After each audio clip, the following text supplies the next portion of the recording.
Hello, this is Bertie, and I'm here with some Greek myths about music. We were planning to bring you the next episode of The Dutch Hotel, but unfortunately, Jana has lost her voice.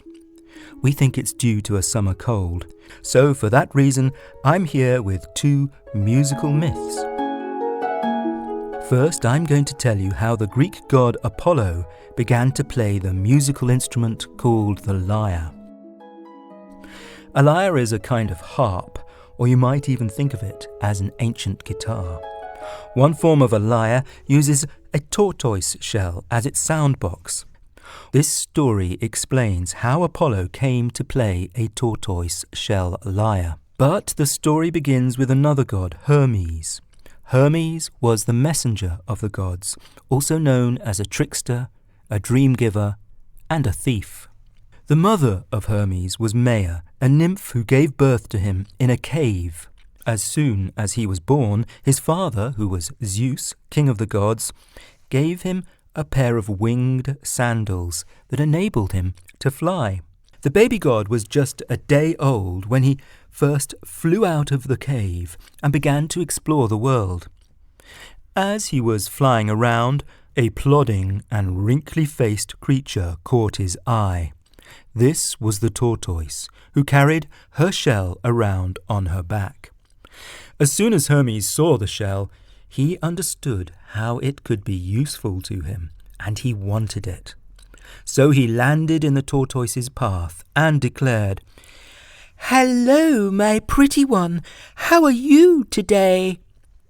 No one had ever spoken to the tortoise like this before, let alone a baby with winged sandals.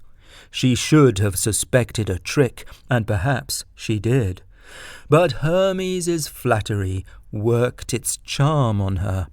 She smiled her prettiest of smiles, which wasn't that pretty, unless you happened to be another tortoise. The infant smiled back and said, "I'd love to see you dance, and I bet your singing voice is as beautiful as your face." "Now you're going too far," laughed the tortoise. "I'm far too shy to dance, and as for singing, I've never even tried. I leave that sort of thing to the birds and the grasshoppers, who have a more artistic nature. But I tell you that you have the most beautiful voice of all," declared the baby Hermes. "You can take me at my word. I'm a god, and we immortals never lie," he insisted. And if you know anything about mythology, you will realize that this was far from true. The gods almost always lie, even when there's no need. They do it just for practice. And so, with this insincerity and flattery, the baby god won the trust of the tortoise, who was old enough to know better.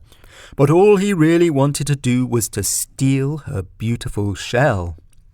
When she was looking the other way, he grabbed it off her back and flew off with it, leaving the poor tortoise behind, shellless and homeless. And the moral of this part of the story, in case you haven't understood it yet, is this: never talk to strangers. The shell had made a snug house for the tortoise, but Hermes had a different idea for it. Before he could make his invention, he needed something else, the horns of a bull. So he began to think about some more mischief that he could play. He knew, because the gods know everything, even baby gods, that no thief should ever dream of stealing the cattle of the sun. The cattle of the sun were the blessed cattle of the immortals, guarded by the sun god Apollo, and anyone who stole them could be thrown down into the deepest, darkest depths of Tartarus, a punishment far worse than death. So since it was totally forbidden to steal the cattle of the sun, Hermes wanted to do it. He was that sort of baby. The temptation was too great, and so he flew directly to the mountain where Apollo kept the holy cattle. He found them grazing the sweet grass of a slope overlooking the sea. The baby god chose 50 of the best cattle and started to drive them away. Only he did this in a cunning fashion. He made the cattle walk backwards. That way any person or god who found the tracks would think they showed the cattle moving in the opposite direction. Flying around the cattle like a gadfly, he drove them down the slope. Now it happened they passed an old man tending to his vineyard. In all his many years, the man had never seen a baby cowherder driving cattle backwards. Hermes saw the look of astonishment on his face and called out, "Old man, if you want a fine crop of grapes and barrels overflowing with wine, be sure to tell no mortal, and especially no immortal person, what you have seen today." On and on he drove the cattle, first along the beach and then onto an old farm and into an empty cowshed. That evening, as Apollo rested his shining head beneath the horizon, Hermes went out to gather dry sticks for cooking fire, after he had made a sacrifice to his father Zeus, and he himself had tasted the roast meat of the gods. He set about fashioning the first ever lyre. The horns of the bull made the frame of the lyre, and the tortoise shell became the sound box to amplify the music. He added a crossbar of olive wood, and then he pulled 7 gut strings over it. The sweet notes of the new musical instrument rang out at the touch of his hand, and he said to himself, "I wasn't lying when I said to the tortoise that she could sing sweeter than any bird." He was so pleased with his invention that he composed a song in honor of his mother Maia, the one whom he truly loved. And this was how the baby Hermes invented the musical instrument known as the lyre. The next day Hermes flew off, taking his precious instrument with him. He played as he flew, and the birds were envious of his musical skill. He returned to his mother's cave, where he fell happily asleep. But this is not the end of the story. Oh no! As you know, it is not Hermes whom we associate with the lyre. It is the sun god Apollo. It was Apollo's job as the official sun god to drive the sun chariot across the sky. On his way he looked down on the cattle of the sun and thought, "That's funny. Some of them seem to be missing." He counted the cattle 2 or 3 times to be sure, and each time he came up with a number that was 50 short. That was when the sky went dark, because Apollo immediately aborted his daily mission and set off in search of the missing cattle. The blazing sun god soon found the old man who had witnessed the crime, and who told him the story as far as he could make head or tail of it. "I was up in my vineyard, working from dawn to dusk, and as the sun was going down, I had the impression that I saw a child following a herd of cows. He was a baby with a stick who flew through the air with little wings tied to his sandals." Now Apollo was hot on the trail of the baby thief. He soon found a flock of birds who told him of the kid who flew through the air making beautiful sounds, and before long he tracked Hermes down to the cave. When the sun god filled the cave with golden light, Hermes sucked his thumb and pretended to be a child overcome by sweetest sleep. But Apollo was not fooled so easily. He called out, "Little boy lying in the cradle, you had better tell me quickly what happened to my cattle, or you and I will soon be in a fist fight."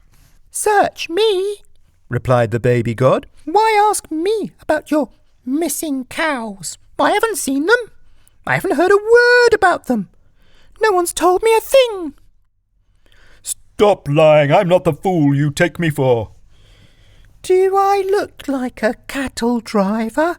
A big, strong guy? Pah, I'm not interested in cows. All I want is my baby sleep and my mother's milk. By now Apollo's golden skin had turned red with rage. "Hand over my cattle right now before I cast you down into darkest Tartarus for ever and a day," he bellowed. I wish all the cattle in the world would drop dead. I didn't steal your cows. Apollo made his move and would have seized the thieving, screaming child, crib and all, if Hermes had not acted just in the nick of time.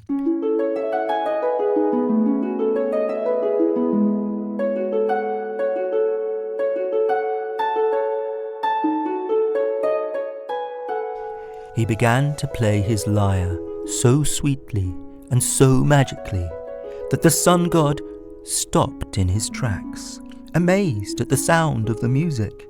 His temper soon became quite soothed. And then he began to laugh for joy as the sound of the instrument stole his heart.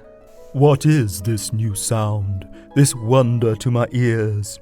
I swear neither Olympian gods or mortal men have ever heard anything like it." It's called music, replied Hermes, and if you like, I can give this gift to you. He would not have made such a generous offer except to save himself from being cast into deepest, darkest Tartarus. Hermes held out the lyre, and bright Apollo took it and willingly gave him a gift in exchange. He handed him a magic wand, a stick entwined with 2 carved wooden snakes. This stick became one of Hermes's most precious possessions, alongside his broad hat and his wooden sandals. When he grew up to be the messenger of the gods, he always took it with him, and the snake wand became the ancient symbol of messengers. As for Apollo, he loved his lyre made from a tortoise shell and a bull's horns. He's often shown making the music of the gods.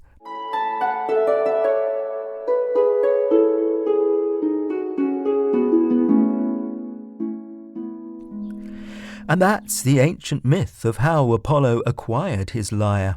I hope you enjoyed it.